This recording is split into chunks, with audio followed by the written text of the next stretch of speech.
صدقہ فطر کب ادا کیا جائے؟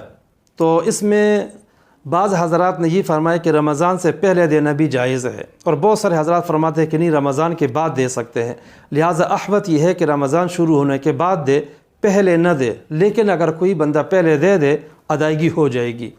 پھر جب رمضان شروع ہو جائے تو آگے ادائیگی کی 3 صورتیں۔ نمبر 1، رمضان شروع ہوتے ہی سارا فطرانہ دے دے، اور دوسری صورت یہ ہے کہ رمضان کے درمیان میں دے دے، اور یہ بھی ہو سکتا ہے کہ بالکل رمضان کے آخر میں دے، یہ بھی ٹھیک ہے۔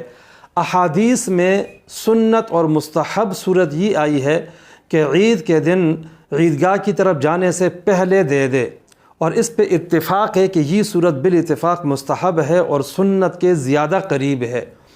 اور اگر کوئی بندہ نماز عید کے بعد دے، یا 2-3 دن بعد دے، یا اس کے بھی بعد دے، تو تب بھی وہ ادا ہی ہے، قضا نہیں ہے۔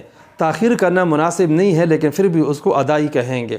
البتہ یہ بات ذہن میں رہے کہ جو فقہاء نے لکھا ہے کہ نماز عید کی طرف جانے سے پہلے ادا کرے، اس زمانے کے حوالے سے اپنی جگہ پہ بات درست ہے بالکل، اور اہم بھی ہے۔ اس زمانے میں کشمش، گندم، یہ چیزیں، کھجوریں دی جاتی تھی جو لوگ خود یوں استعمال کیا کرتے تھے۔ اب ہمارے زمانے میں یہ چیزیں نہیں دی جاتی ہیں، بلکہ رقم دی جاتی ہے، اور رقم خود کھانے پینے کی چیز نہیں ہے، اس سے اشیاء خریدی جاتی ہیں۔ لہٰذا اس کا تقاضا یہ ہے کہ عید سے کچھ دن پہلے اپنا فطرانہ دے دے، تاکہ غریب اس سے اپنا کپڑا ہے، عید کی خوشیاں ہیں، دوسری چیزیں ہیں، وہ خرید سکے، تو یہ بھی افضل صورت بن جاتی ہے۔